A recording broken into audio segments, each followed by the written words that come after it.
ईमानदारी साहब की ताकत कहां चली गई जब इसी मुल्क के बॉर्डर से लगता हुआ एक मुल्क है चीन, उसने कहा दाढ़ी आधी पजामा नीचे, अजान बंद, मस्जिद खत्म, रोजा आधा और मोहम्मद का नाम रखा तो ऊपर। कितने मक्कार मुसलमान हैं, ये जोकर नहीं जाता कभी। ये कहे हिंदुस्तान में खड़े होकर के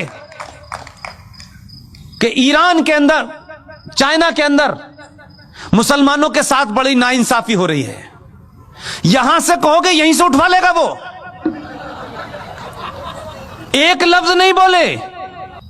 आपको जवाब देना आना चाहिए। ये जो ताकतें हैं जिन्होंने इस देश में हिंदू मुस्लिम भाईचारे की आड़ में इस देश को मुसलमानों ने खोखला कर दिया। केरला बन गया, कोई मुसलमान नहीं बोला। एक अखलाक के साथ चंद गुंडों ने, चंद बदमाशों ने, चंद बेवकूफ लोगों ने र्यूमर के चलते या किसी गलत फहमी के चलते या थोड़ी देर के लिए मान ले किसी सही फहमी के चलते भी उसकी हत्या कर दी। इस देश की मेजॉरिटी ने कहा यह गलत है, उसको सजा हुई, वो जेल में है। बेईमान मुसलमानों, मक्कार, कितने बौने और कितने छोटे हो तुमने क्या किया? 5.5 लाख कश्मीरी हिंदू पंडितों को, जहां मुसलमानों का राज था, आपने उनकी पूजा पद्धति के कारण मस्जिदों और कुरान का सहारा लिया। 5.5 लाख कश्मीरी हिंदू पंडितों को अपनी ही धरती से मार के भगा दिया। हिंदुस्तान में एक भी मुसलमान, दाढ़ी वाला और बेदाढ़ी वाला, लिबरल, मॉडर्न, बॉलीवुड से लेकर के आसाम तक एक भी मक्कार मुसलमान नहीं निकला जिसने यह कहा हो कि भारत की धरती के ऊपर यह कैसे हो सकता है, कैसे इन कश्मीरी पंडितों को मारा गया, इनका कसूर क्या था, यह बताओ। एक नहीं खड़ा हुआ, चुपचाप हो गए, ये होने दिया। लेकिन बार बार बीच में निकल में आते हमारे साथ बड़ी ज्यादती हो रही है, अभी तो शुरू हुई है।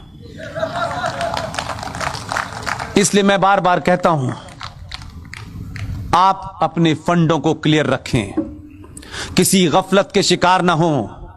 ये जो इस्लामिक आतंकवाद इस देश में है, जिसे कॉन्स्टिट्यूशनली, सोशली, पॉलिटिकली इस देश में बढ़ावा दिया गया है, ये जो घर वापसी आप कहते हैं, घर वापसी तो होनी चाहिए, लेकिन ये वो घर वाली वापसी जिसमें आप बिजी हो, उसमें मैं बिजी नहीं हूं।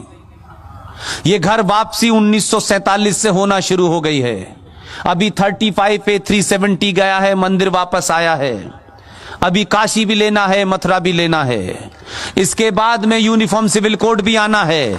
इसके बाद में एंटी कन्वर्जन भी आना है कि जिनकी किताब ये कहती है कन्वर्ट करो, उनका दिल भर जाए। इस बार इतना कन्वर्ट करेंगे, चिंता मत कीजिएगा। इसलिए आने वाले दिनों में बहुत सारे बिल तैयार हैं। इसलिए मैंने आपसे कहा, चुनाव के हार जीत से कोई फर्क नहीं पड़ता है। चुनाव हार जाएं, लेकिन राष्ट्र नहीं हारना चाहिए। आप सब लोगों ने मेरी बातचीत सुनी और आखिर में सिर्फ इतना ही कहता हूं, सनातन के परिवार का हाथ पकड़ लीजिए, दुनिया में किसी के पैर छूने की हिम्मत, जरूरत नहीं पड़ेगी। बहुत बहुत शुक्रिया, थैंक यू वेरी मच।